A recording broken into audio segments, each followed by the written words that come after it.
Oi, gente, tudo bem? Fazer um teste aqui, fazer a transmissão hoje pelo computador, bora ver se dá certo, se a imagem não fica tão ruim assim, se o microfone não fica ruim.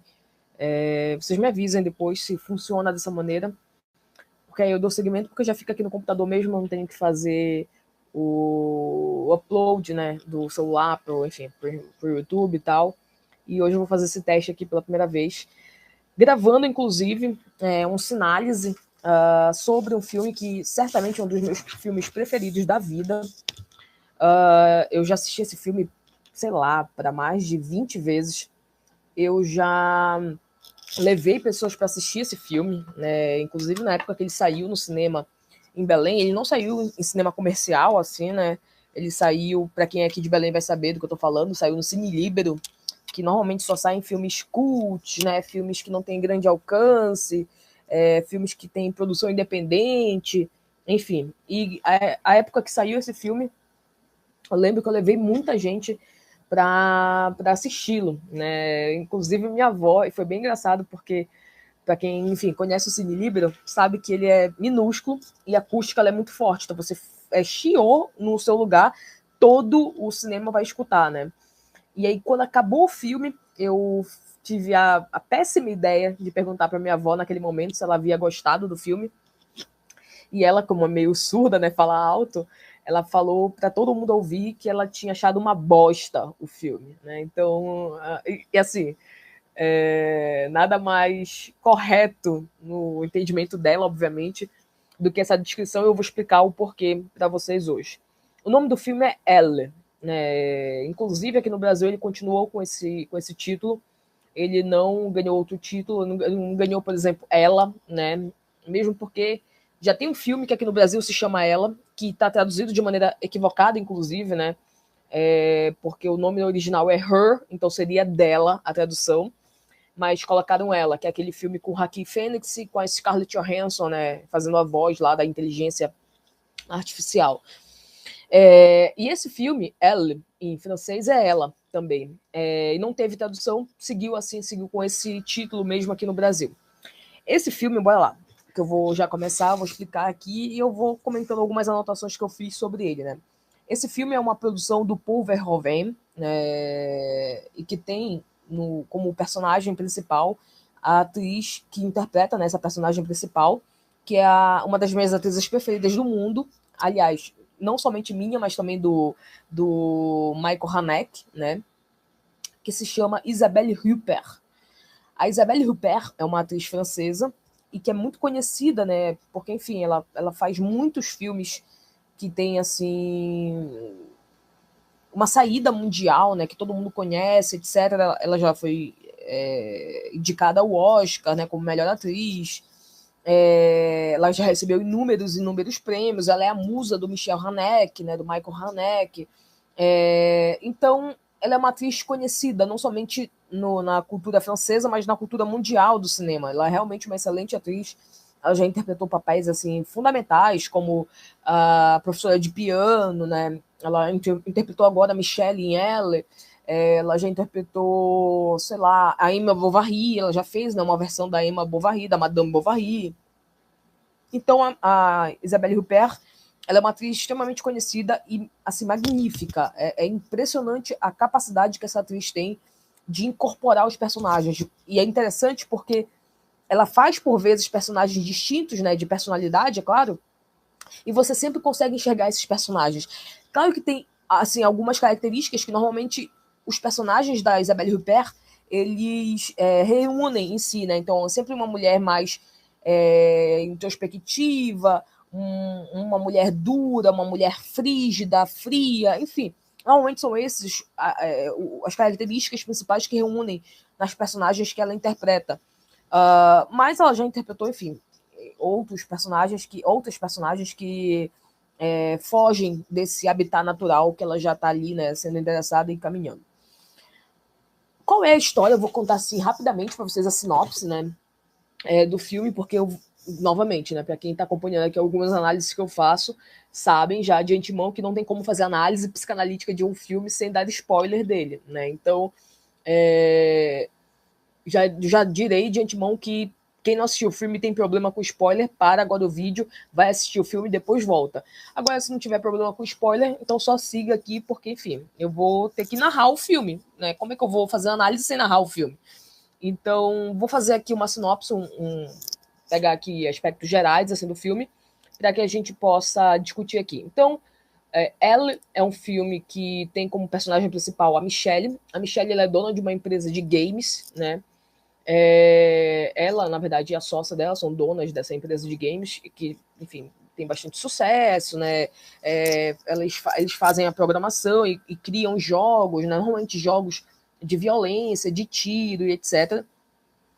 E ela é tida como uma dama de ferro, né? Ela é uma mulher assim muito impositiva, ela é uma mulher muito forte, ela é uma mulher que não é cheia de mimimi, né? Ela não é nada politicamente correta. Enfim, essa é o funcionamento da Michelle. Ela tem um filho, ela é separada, né, do ex-marido dela. Ela não tem nenhum relacionamento na atualidade, né, fixo, a não ser um caso extraconjugal que ela tem, não dela, né? Extraconjugal não dela, mas do cara que ela se envolve, que, aliás, é aqui que vai começar, inclusive, toda a narrativa, né? É o marido da melhor amiga dela, que é a sócia dela na empresa, né? Então, vocês poderiam já pensar de antemão, nossa, então é uma mulher muito escrota, né? Porque ela dorme com o marido da melhor amiga dela e convive com a amiga dela como se absolutamente nada tivesse acontecido. A gente vai chegar nessa parte, porque é uma parte realmente bem interessante. Mas tem outras questões que estão por trás, inclusive do porquê que ela se envolve com esse cara. Envolve, entre aspas, tá? Só faz sexo. Não há envolvimento afetivo da parte dela. Ela, pelo contrário, né? Ela acha que esse cara é um babaca, ele é um idiotão. E quando a amiga descobre, inclusive, ela diz pra ela: ah, mas tu não merece ficar com ele porque ele é um idiota. E eu só queria me divertir mesmo. Enfim, ele estava ali disponível e foi. Ela é fria nesse ponto, né? Que eu vou já discutir com vocês, que não se trata necessariamente de uma frieza, mas de uma sinceridade insuportável. E eu vou explicar o porquê que é uma sinceridade insuportável, porque a gente vive numa comunidade social em que absolutamente, enfim, em que nem tudo pode ser falado, nem tudo pode ser vivido, nem tudo pode ser experienciado. E a Michelle parece esquecer disso. Ela não tem um trato social, né? Ela não sabe conviver socialmente como um bom hipócrita social, né? Como diria o Freud. Ela tem realmente um problema com isso, e isso vai ficar bem evidente ao longo de todo o filme. E aí, já ainda falando da sinopse, né? Ela, essa mulher forte, enfim, imponente, etc., ela é violentada. A primeira cena, inclusive, do filme abre com gemidos e grunhidos, em que você... Porque a cena ela passa somente no áudio, né? Não tá ainda sendo transmitido a imagem, somente o áudio está saindo. E aí, quando você escuta aquela cena, porque ela tá toda enegrecida, né? Tá toda negra ainda, tá toda preta a tela. Quando você escuta a cena, você não sabe muito bem definir se aquilo ali é um gemido de gozo, de prazer, ou se é um... Simba passando lá atrás. Ou se é um gemido de dor. Ou se é os dois, inclusive, né? E depois a gente vai entender do porquê que, enfim, porquê que são os dois, de fato. E aí, quando a cena vai abrindo... Para, Simba, parou. E quando a cena vai abrindo, a gente vai entendendo o que está acontecendo, que é um estupro. Né? Então tem um estupro ali em curso, né? E aí esse estupro, enfim, vai se desenrolar toda a história, toda a problemática vai se desenrolar a partir desse estupro. Vem cá. Eu tô trabalhando, você não tá vendo? Senta aqui. Não mexe na internet. Ao vivo é isso mesmo, gente. E aí, enfim, o filme se desenrola a partir disso. É até interessante, né? Porque pela cena inicial a gente poderia imaginar que, enfim, se desenrolaria ela tentando descobrir basicamente quem foi o agressor para tentar fazer justiça, etc. E nada mais diferente da realidade o que vai acontecer, né? Então, das nossas expectativas, a gente poderia dizer, né, expectativas de pessoas comuns, né, de pessoas ordinárias, no sentido de ser comum, de ser normal, de estar na normativa da sociedade, enfim. a gente vai perceber que o filme demonstra que há uma outra possibilidade de existir do humano. E isso é que vai realmente interessar aqui pra gente. Porque ele foge das nossas expectativas vãs, das nossas expectativas racionais, lógicas e sociais. Por isso que até mesmo o nome dado ao filme ele é interessante. Porque ela, ou ela, né, remete bem a que há uma subjetividade distinta de se existir, né, de se ter. E a gente precisa compreender justamente nessa diferença, nessa distinção do que se trata. E aí, bom, eu vou aqui, eu tenho as minhas anotações, eu vou seguindo aqui e a gente vai fazendo comentários em cima disso, né? O que a gente pode ter de antemão, né? Por que o filme é tão interessante assim? E, de fato, o filme é muito analítico, né? Aliás, eu tenho um artigo publicado sobre esse filme, né? Eu acho que é Violência Feminino, considerações sobre ela. Eu acho que é esse. Posso até pegar aqui. Sobre violência e feminino. Ela. Bora ver se aparece aqui.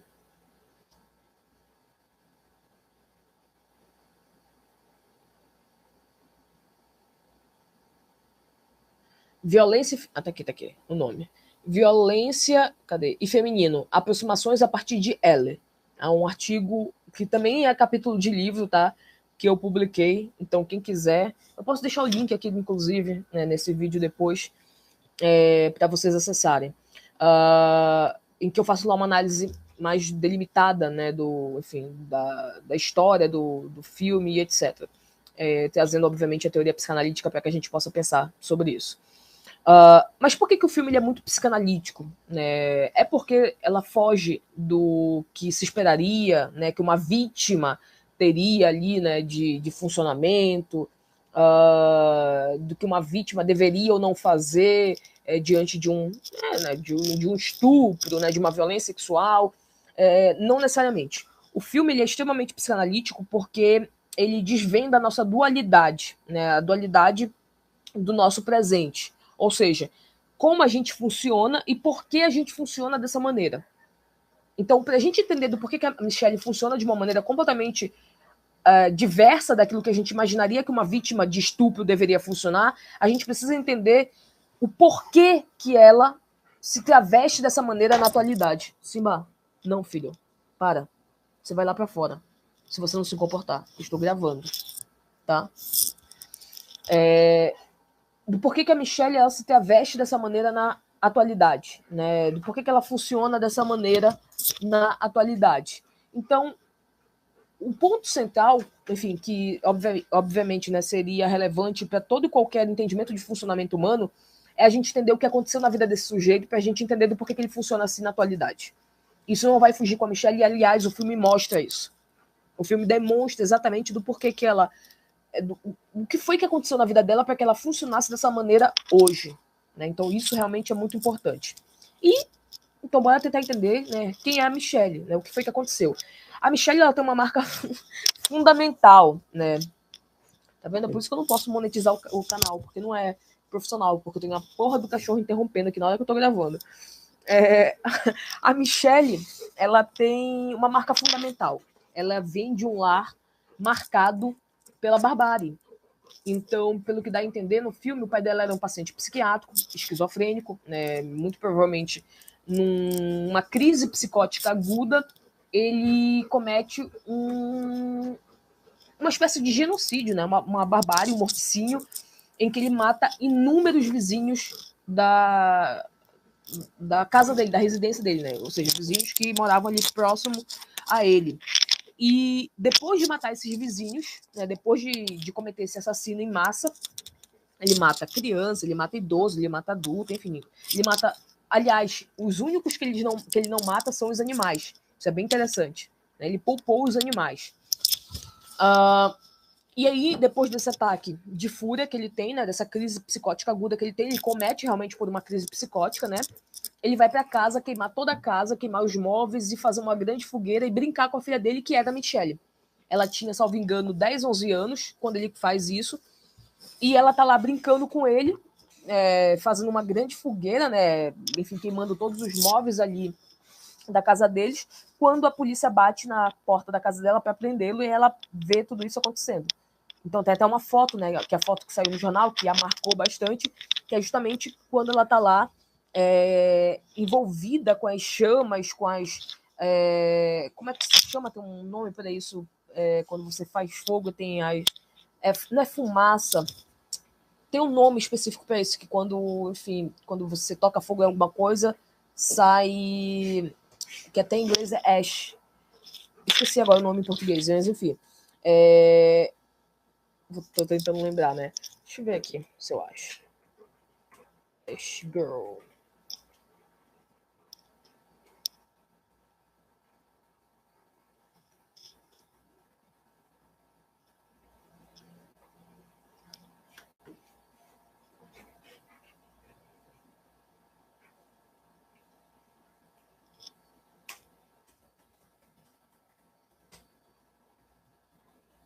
Cinzas, né? Lembrei da palavra em português. Ash cinza, né? E aí ela ficou conhecida como sendo a Ash Girl, né? A garota nas cinzas, a garota das cinzas, etc. Justamente porque a foto que fica e que toma os jornais, né, no mundo inteiro, quando vão lá na casa dela, né, ver o que estava acontecendo, do pai dela e tal, justamente uma foto dela, praticamente seminua, ela tá com uma blusa e uma calcinha, né? Era uma criança ainda. E o cara tira uma foto, ela tá estática olhando para a câmera, né? Ela tá com o olho assim vidrado, inclusive. E aí o repórter tira uma foto e é essa foto que ganha as páginas de todos os jornais no mundo. E ela ficou conhecida como sendo a garota das chamas, né? A garota das cinzas, melhor dizendo, Ash Girl. E aí, esse acontecimento marca a vida dela, o pai dela vai ser preso, vai ficar no manicômio, na verdade, judiciário, né? Ele é preso. E a vida dela inteira gira em torno disso. E aí, diante desse acontecimento, ela se torna uma mulher muito peculiar, uma mulher, inclusive, que encara absolutamente tudo. Por quê? Porque quando ela era criança, ela basicamente teve que crescer nessa aura em que ela era também uma cúmplice do pai assassino. Porque ela estava fazendo uma festa quando o pai chegou da rua, só que ela não sabia o que tinha acontecido, ela só foi saber depois. Mas o que foi vendido pro mundo é que ela estava meio que comemorando junto com o pai ali todos os assassinatos dele.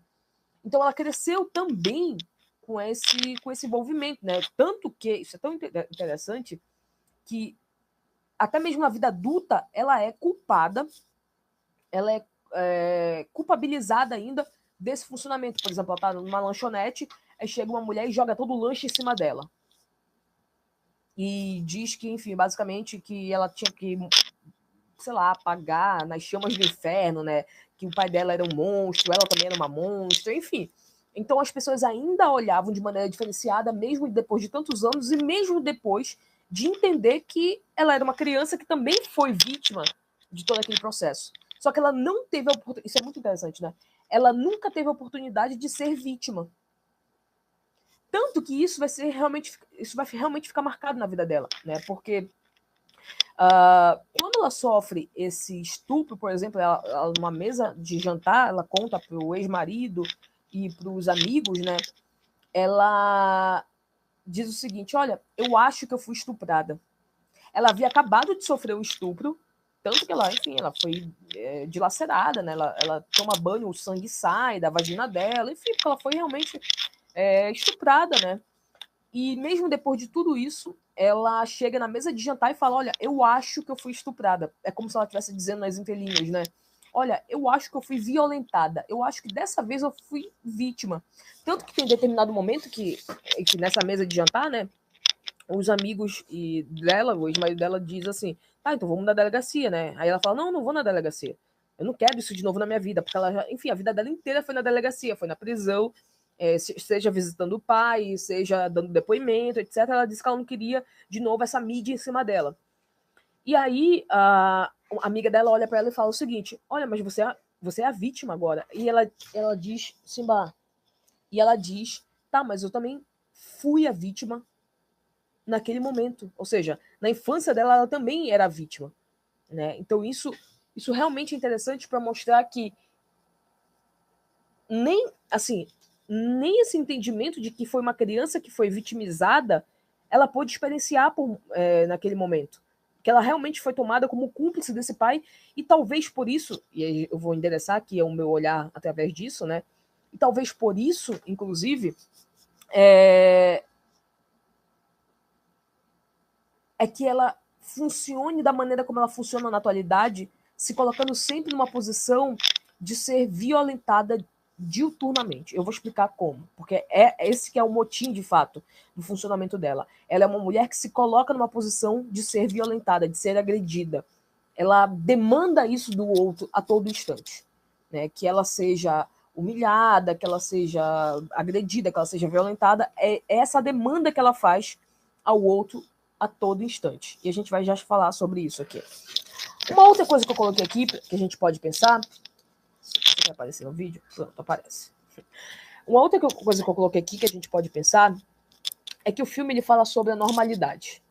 Isso também é uma coisa interessante, né? O filme, ele, assim, primeiro que ele não é nada politicamente correto.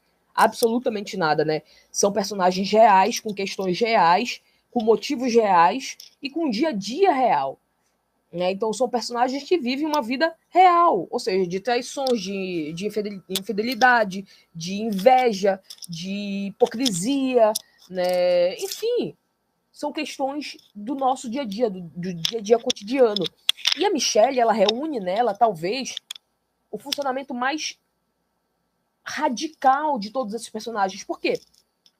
Como nós somos sujeitos aculturados, nós precisamos passar por um processo em que a gente se coloca numa posição, por vezes, muito hipócrita de funcionamento para que a gente possa conviver com a sociedade. Né? Então, isso também é bem comum. A gente se coloca sempre em posição hipócrita, como diria o Freud, para que a gente consiga conviver em sociedade, para que a gente consiga, enfim, viver de uma maneira mais harmoniosa possível. E a gente passa por cima de muitos desejos. Isso é necessário para que a cultura, de fato, ela consiga ficar erigida, né, de modo geral. Se a gente for viver simplesmente de acordo com os nossos desejos mais obscuros, a gente vai aniquilar a possibilidade de civilização. Então, para ser civilizado, precisa ser hipócrita, culturalmente. A gente precisa abdicar de muitos e muitos desejos, e isso é o curso natural, isso é o que realmente tem que se fazer. Ponto. Só que a Michelle, ela parece ter esquecido muito disso. Então, ela é uma pessoa insuportável. Por que ela é insuportável? Porque ela não suporta a convivência hipócrita da sociedade. É claro que ela tem ali, em alguns momentos, isso também, senão ela seria, sei lá, uma completa antissocial, literalmente, ela não poderia fazer parte da sociedade, mas isso é realmente muito falho nela. Isso realmente é muito falho nela, né? Ela não funciona como a maioria das pessoas funcionam, que tem esse registro muito mais fundamentado para que você consiga, cada vez mais, né, tentar afastar aquilo que é insuportável no laço social, no convívio social. Né? Então, isso realmente na Michelle ficou fragilizado. E ela vai mostrar isso a todo tempo. Mas ela é uma pessoa normal. Uma pessoa normal no sentido da norma, da normativa. Tão normal que chega realmente a um patamar de uma convivência intolerante. Né? Então, a Michelle, ela diz tudo aquilo que a gente pensa. Ela diz tudo aquilo que a gente deseja. Ela faz aquilo que a gente deseja, ela diz aquilo que a gente pensa. É tão fundamental assim, porque em todas as cenas isso fica realmente muito claro. Você pode discordar completamente dos meios que ela utiliza para fazer isso, mas você não pode simplesmente negar que aquilo que ela coloca em ato, você já pensou anteriormente. Então, por exemplo, vou pegar uma cena lá, que é a cena em que ela vai ao hospital conhecer supostamente o neto dela, né, que seria o filho do filho dela, do único filho dela. Quando ela chega lá, e já tá todo mundo lá, né, reunido na sala, o bebê já nasceu e tal, tá no colo da mãe e tal. E aí, o filho dela, que eu vou já falar, né, do filho dela, porque ele é um babaca, ele é um boboca, ele é um homem fraco, como todos os homens do filme são. Isso é uma coisa bem interessante. Todos os homens do filme são fracos, são bobocas, são fracos, e todas as mulheres são extremamente fortes. Então, e isso também, né, remete, né, ela. No final das contas, é ela, a mulher, que tem um posicionamento forte naquela narrativa inteira do filme. E aí, quando ela chega lá na sala, é maravilhosa essa cena, ela chega lá na sala, né, de visita e tal, no quarto de visita que o bebê acabou de nascer, a mãe do bebê tá lá e tal, ela tá com o filho no colo, E aí ela olha assim, né? Tá todo mundo lá olhando o bebê. Quando ela olha pro bebê, ela vê que é um bebê negro. É uma criança negra. E o pai, ou seja, supostamente, né? O pai, o filho dela, é branco que nem uma vela. A mãe é branca que nem uma vela. E aí ela fica olhando para aquilo ali, ela, tipo, olha para todo mundo, ela deve pensar, né? Tipo, vocês estão loucos? Que palhaçada é essa? Vocês não estão vendo que isso daqui não é filho do meu filho? E ela não deixa isso escapar. Ou seja, escapar o momento. Ela utiliza o momento para deixar bem claro, para afincar que aquilo ali é uma loucura, uma psicose coletiva. Que eles estão fingindo não estar enxergando o que está todo mundo enxergando, só que nunca ninguém teve coragem de falar. Então estava todo mundo enxergando, mas ninguém falava nada. E ela pega e ela fala: vocês estão loucos? Olha isso aqui. E aí fica, obviamente, uma situação muito chata, mas o filho dela é realmente um retardado, ele fica tentando se enganar e etc.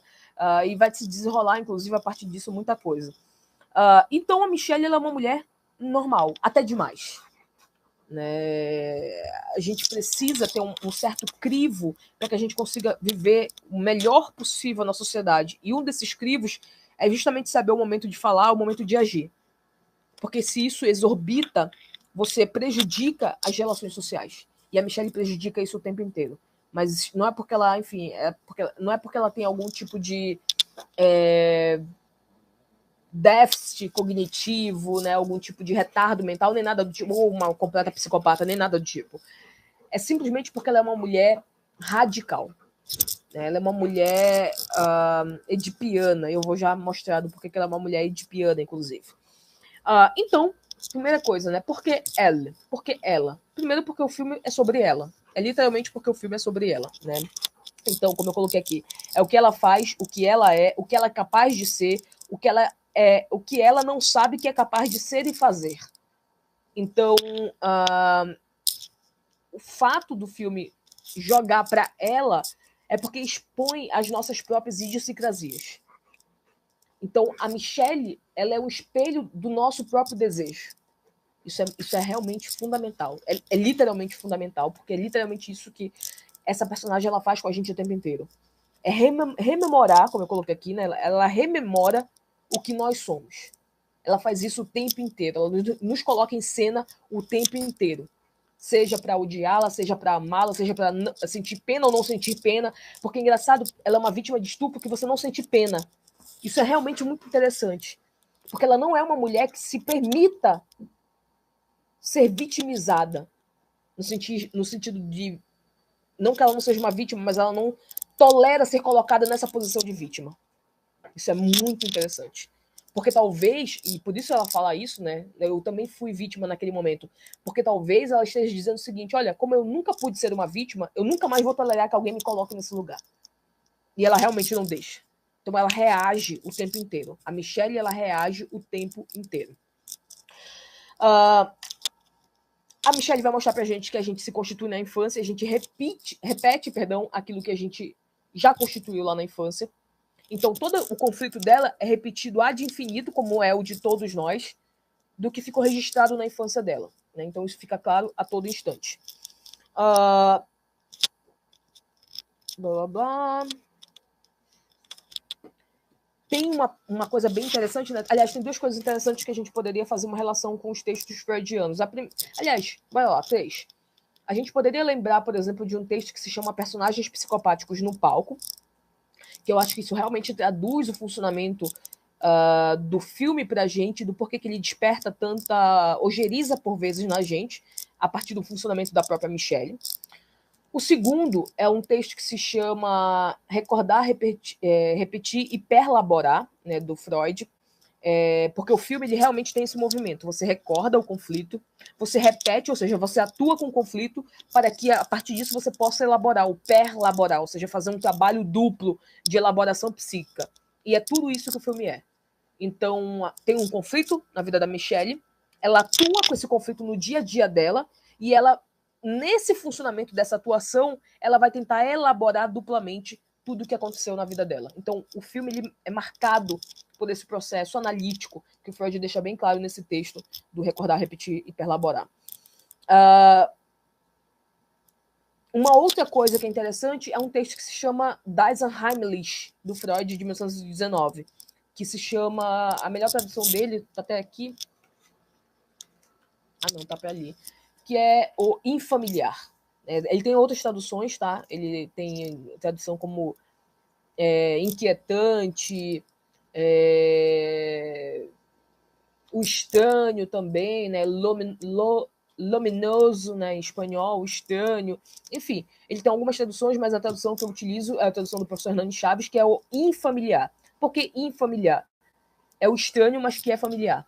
Né? Então, esse texto também pode ser trabalhado para a gente fazer a análise desse filme. Então, são os textos que eu rememoro aqui para que a gente entenda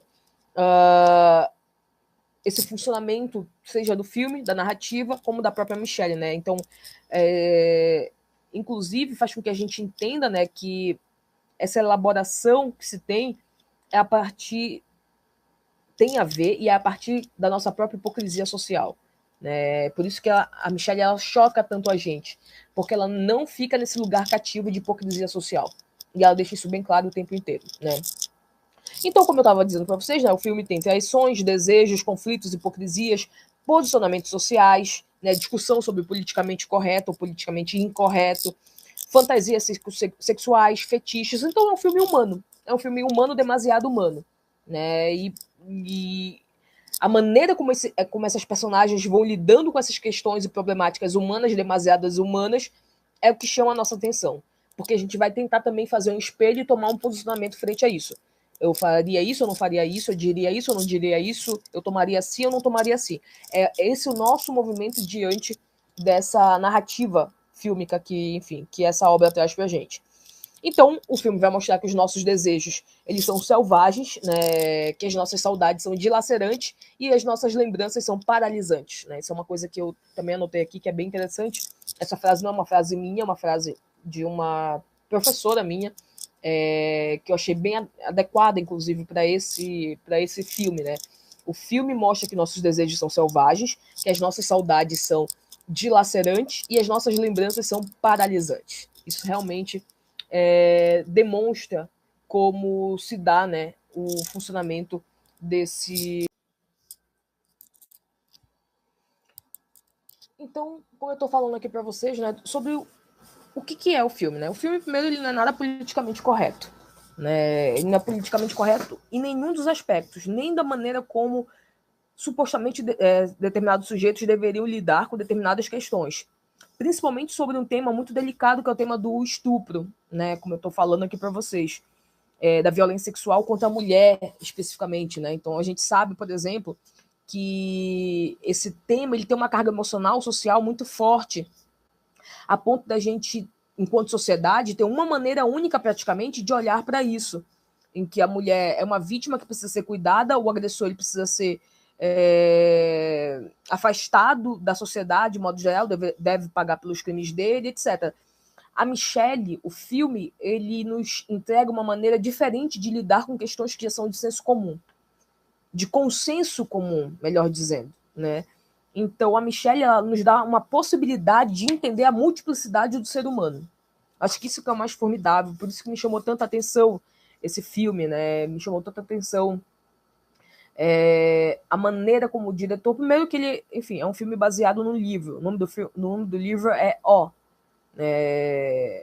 O diretor, Paul Verhoeven, ele lê esse livro, ele fica, assim, abismado, né, com a capacidade de elaboração humana e pega e faz, né, um roteiro em cima desse livro. Né? Depois eu posso até colocar o link aqui para vocês desse livro, que é um livro interessante. Que virou, inclusive, best-seller também, né? Bem, bem interessante. E aí, enfim, então o filme, na verdade, ele nos mostra essa frente que se faz a uma maneira de existir politicamente correta. Ou seja, de uma única forma de existir do ser humano. Isso que está realmente em curso o tempo inteiro, né? Então, eu acho que uma das coisas mais interessantes que a gente poderia pensar e que tem a ver com o funcionamento da Michelle, né? Da gente pensar, inclusive, do porquê que o nome do filme é Ela, né? Ou Ela, digamos assim, é basicamente para a gente ter um entendimento do que ela faz e o que se repete na vida da Michelle. O que se repete na vida da Michelle, basicamente, é a reação que a Michelle tem diante dos processos, inclusive, que poderiam vitimizá-la, ou vitimá-la, digamos assim. Né? A maneira como a Michelle ela sempre reage. E eu acho que essa maneira como a Michelle... Isso já é uma leitura minha, tá? A maneira como a Michelle sempre reage diante das adversidades, inclusive agressivas, da vida e dos outros, né? É justamente uma tentativa de elaborar um movimento estático que se teve anteriormente. Ou seja, lembrem lá que a cena inicial, né, da vida dela, digamos assim, né, o que ficou registrado, marcado psiquicamente para ela, é ela estática, olhando com os olhos vidrados por uma lente de uma câmera totalmente consumida, né, coberta por cinzas de uma crise psicótica que o pai teve. Então, aquela cena que é parada na vida dela, né, da foto que é disseminada, inclusive, ao longo da vida dela inteira, que a paralisou literalmente, a marcou a tal ponto dela nunca mais querer estar nessa posição. Então, por isso que ela sempre reage diante das adversidades e das violências que ela sofre na vida dela. Talvez por isso, inclusive, que o nome seja Elle. Porque, inclusive, se é uma adaptação, né, por que ele não poderia pegar o nome original do livro? Justamente porque ele entende, e aí já é uma leitura, talvez, né, do diretor, uma leitura analítica do diretor, que a maneira como a Michelle responde a isso é a maneira como ela tem de demonstrar que há uma elaboração possível, né, diante do sofrimento da nossa vida humana. Então é basicamente isso que a gente pode enxergar aqui. A cena inicial, como eu disse para vocês, é uma cena que está coberta de prazer e dor, porque você não consegue enxergar o que está acontecendo ainda, você só escuta os gemidos, né, os grunhidos ali dos sujeitos, e é uma cena que demonstra para você literalmente a ambivalência dos sentimentos, em que o som pode remeter a um prazer sexual, inclusive, mas a cena demonstra uma violência sexual em curso. Então é literalmente a explicação do prazer e da dor que andam juntas na nossa vida de modo geral, né? O estupro ele não é um problema do filme, isso é uma coisa realmente interessante, né? Não é o motor fundamental do filme. O que é o motor fundamental do filme é a maneira como se reage diante dessas adversidades. Ou seja, a maneira como a Michelle se apresenta pra gente. Esse que é o motor fundamental, de fato, do filme. Né? A reação da Michelle diante disso. E a Michelle, ela é realista, ela é controladora e ela é mal educada. Porque, como eu estava falando, né, ainda há pouco, esse negócio de você ser autêntico, você falar sempre o que vem à cabeça, isso não é autenticidade, isso é mal educação. Mal educação no sentido justamente da carga cultural que nós devemos nos submeter para poder conviver em sociedade. Então, você que fala tudo o que você pensa, você que joga, entre aspas, verdade na cara dos outros, você não é autêntico, você não é sincero, você só é mal educado, porque ninguém lhe perguntou nada, ninguém lhe pediu opinião alguma. E por vezes, mesmo quando as pessoas nos pedem opinião, nós devemos ter tato para a gente poder responder de uma maneira adequada para não ferir o outro. Porque senão só é exercício de sadismo. Aquilo que você pode chamar de autenticidade, de verdade, de sinceridade, pode ser simplesmente o puro suco de exercício de sadismo. Porque você, na medida em que você quer se fazer valer a sua verdade, né, da sua leitura em relação ao outro, e não se importando da maneira como ele vai lidar com isso, você só quer realmente fazer valer o seu egoísmo, o seu sadismo, no final das contas. E a Michelle, ela é uma mulher edipiana, né? Agora eu já vou me encaminhando aqui para as leituras mais diretas do filme, tá? Porque, enfim, já tá bem extensa aqui a análise. A Michelle é uma mulher edipiana. Como assim, Jéssica? Ela é uma mulher edipiana. Ela não pode ver um casal que ela quer separar. Então ela quer separar o filho dela da nora dela. Ela quer separar... Isso, querer, gente, não é deliberado, tá? Mas é o funcionamento dela que leva para isso. Ela nem sabe disso, porque é inconsciente também. Então ela se coloca no casamento do filho com a mulher, ela se coloca no casamento da melhor amiga com o marido dela, ela se coloca no casamento da mãe, né? Ou seja, ela se coloca no relacionamento do ex-marido dela. Ela é uma mulher edipiana, ela não pode ver um casal que ela quer lá e desfazer esse casal. Né? Esse funcionamento dela é cotidiano também. E da mesma maneira, isso é muito interessante, né? Porque da mesma maneira que ela destrói as coisas, ela constrói. Então ela cuida das pessoas e das coisas. Isso é realmente muito interessante. Então, por exemplo, é uma cena que mostra esse funcionamento de maneira bem caricata da Michelle, como ela cuida dos outros e das coisas, mesmo diante de toda a destruição que ela propaga também por aí. É a cena em que o gato tá com um passarinho na boca. Então ela espia o gato, né? Ela tira o gato de lá, né? Faz um chill pro gato para ele sair, para ele largar o passarinho, e ela tenta de todas as maneiras salvar o passarinho que já tá muito debilitado. Então ela liga pro veterinário, ela diz como é que tá o estado dele e etc. Por quê? Porque ela tenta salvá-lo, ela tenta construir também uma vida. Então ela dá depois um emprego pro filho, ela apresenta o marido para determinada empresa que ele queria fazer uma parceria. Ela é essa mulher também. É isso, ela é uma mulher ambivalente, ela é uma mulher humana, demasiado humana também. Então, da mesma maneira como ela tira, ou seja, como ela destrói, ela também constrói em cima disso. Isso realmente é bem importante.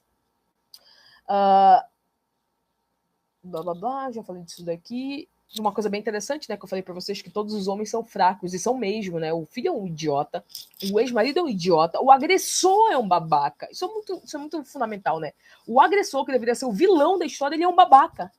Ele é um idiota completo, né? Então, já demonstrando que quem realmente domina ali todas as cenas e as relações são as mulheres no filme. E todos os homens que passam pela vida da Michelle a agridem. O ex-marido, ela terminou com ele porque ele bateu nela, né? E ele falou, né? Você me levou a isso. Porque ela leva realmente, esse é o funcionamento dela, esse é o conflito dela. Ela se coloca numa posição de ser agredida, ela demanda a agressão do outro. Eu sei que em tempos de politicamente correto é bem complicado você falar isso. Nossa, mas tá dizendo que a mulher quer apanhar? Não, cristão divino do meu paraíso. O que eu estou dizendo é que nós temos conflitos psíquicos que nos levam a determinadas situações extremadas e que nós, inconscientemente, nos colocamos lá, sim. Eu não estou eximindo a culpa, aí sim, do agressor. Ele vai ter que pagar por isso. Agora, eu tenho que implicar o outro para questionar, inclusive, isso é um processo analítico, do porquê que, mesmo já tendo sido agredida naquela rua, você volta a passar por lá diuturnamente e sendo agredida de novo, de novo, de novo. Por que você se coloca nessa posição? Isso é um processo analítico, desculpa, por isso que nem todo mundo encara, nem todo mundo dá conta. Porque é isso, né? A gente vive numa sociedade de vitimização exacerbada em que o outro só tem que ser acalentado e nunca implicado. Isso não é psicanálise. A psicanálise, ela implica a gente nas nossas próprias idiosincrasias, né? Nas nossas próprias estranhezas, nas nossas próprias questões.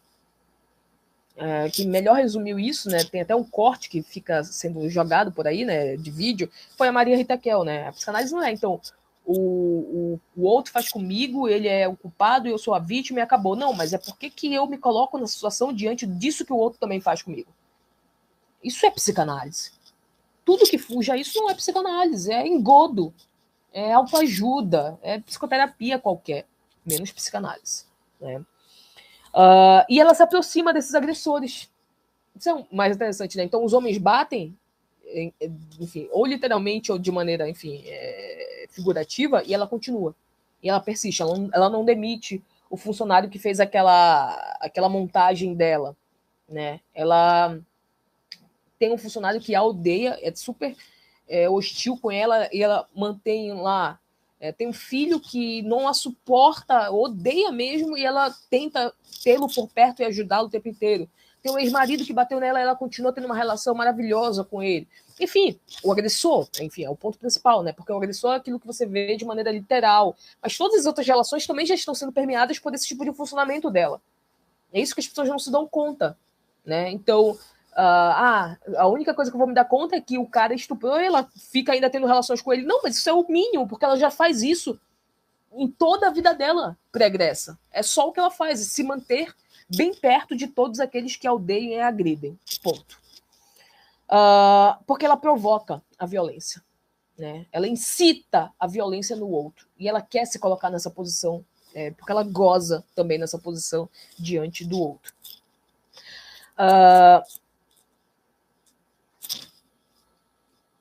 A marca da sexualidade da Michelle é prazer e dor. É isso que fica registrado e marcado, de fato, na vida dela. E é exemplificado, como eu já disse para vocês, desde a primeira cena do filme, em que você não sabe se está tendo ali prazer ou dor, quando você escuta os gemidos e grunhidos. E é ela que cuida de tudo, né? Enfim, eu já vou me encaminhando aqui pro final, porque tem muitas coisas para falar, mas eu quero falar de coisas mais diretas aqui com vocês, que já está bem grande a análise. Mas a Michelle, ela dá conta de tudo, inclusive das próprias dores de sua vida. Tem aquela cena lá que tá tudo quebrado no apartamento dela depois da violência que ela sofre, e ela vai catando os vidros, né, os cacos, e jogando no lixo. É literalmente uma alusão do funcionamento dela para com ela mesma.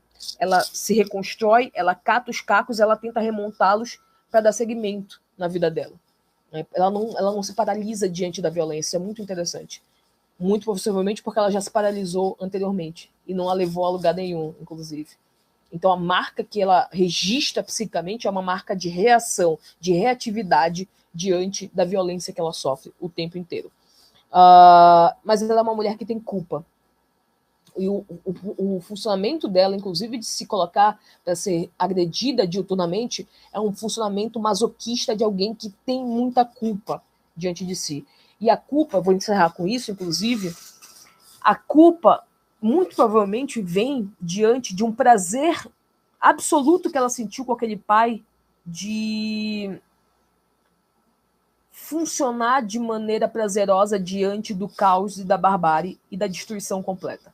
Então, na cena em que ela tá lá gozando, enfim, de maneira figurativa, né, com o pai, que eles estão quebrando tudo e queimando tudo, em que tem um prazer absoluto, logo depois o pai some, o pai é retirado, ou seja, prazer, dor absolutas, é nessa cena que vai ficar registrada toda a marca psíquica dela.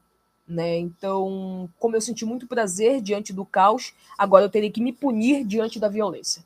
E, enfim, com isso, eu encerro aqui a análise desse filme que eu espero que vocês assistam, porque é um filme super analítico.